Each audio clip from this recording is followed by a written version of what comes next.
সামির, তোর পরীক্ষার রেজাল্টের কি অবস্থা রে? মানে বাবা, আমি এবার ফেল করেছি। কি বেয়াদব ছিল, তুই এবার ফেল করেছিস? মাথা মোটা কথা কর। সারাদিন খালি মোবাইলের মোবাইল, পড়াশোনা পারবি করে? দে আমাকে মোবাইলটা, দে দে তাদের দে।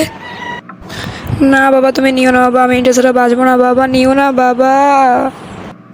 চুপ বেয়াদব, দে এক্ষুনি দে।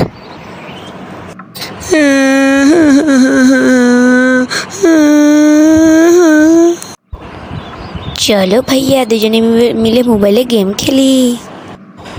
গেমের কথা তুই ভুলে যা রে ভাই।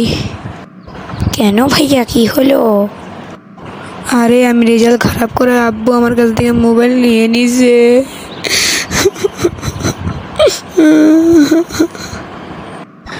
মোবাইল ছাড়া এখন দাঁড়ালে গাছের পাতা মনে হয় নোটিফিকেশন, বাতাসে মনে হয় কেউ মেসেজ পাঠালো, পাশের লোক বলে তোর ব্রেন তো ফ্লাইট মোডে। আয়, এ আবার কোন মোবাইল পাগল রে বাবা?